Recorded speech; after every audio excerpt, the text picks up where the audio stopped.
Hello everyone. I hope you're all doing well, and I hope this message finds you safe, happy, and healthy.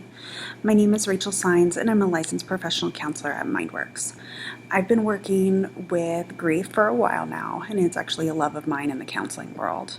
But saying that, I would have never expected the amount of grief that has come with the COVID-19 situation. This situation has brought on a lot of changes, and in some ways taken away major life events for not only the parents, but the children.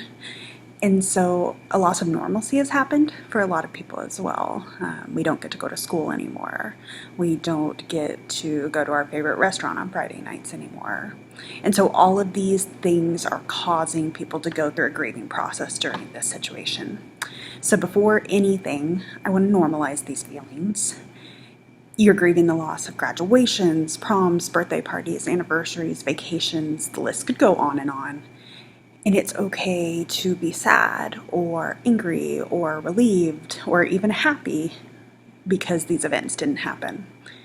And you shouldn't devalue your feelings during this time.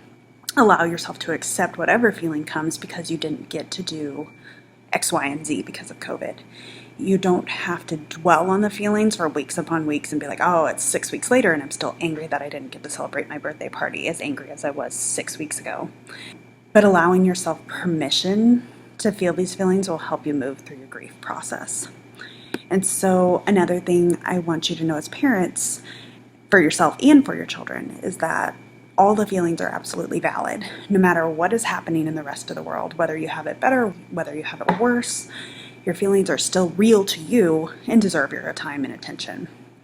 I hear from some people that, well, I didn't get to celebrate my birthday, but at least I'm not graduating this year, so it's not that bad.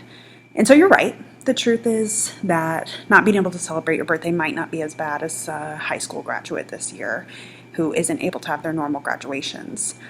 But your feelings are still there. It doesn't take them away just because your situation is not nearly as bad as someone else's.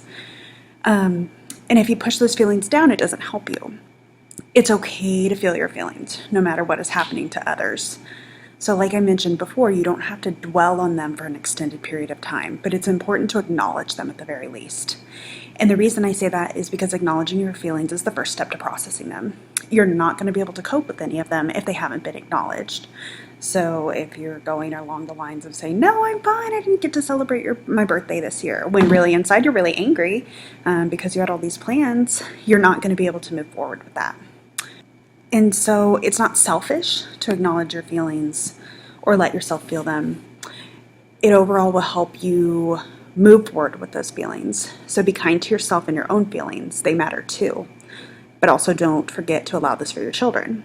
Your children are angry they didn't get to go to prom this year. Your children are upset that they're not going to have their own graduation.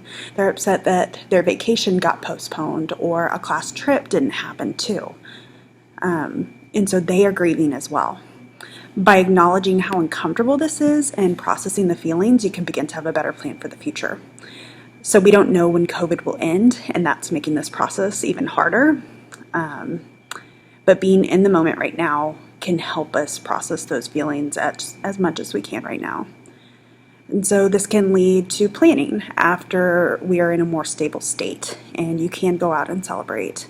But of course, saying this, just like all grief, it's never going to be the same as the original. And so don't beat yourself up if it's not as good as a regular graduation or the vacation you had planned 3 months ago.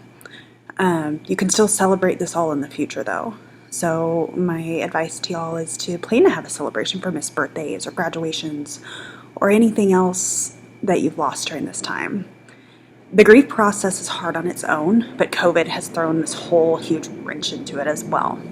So please remember to be kind to yourselves and your children's feelings during this time too.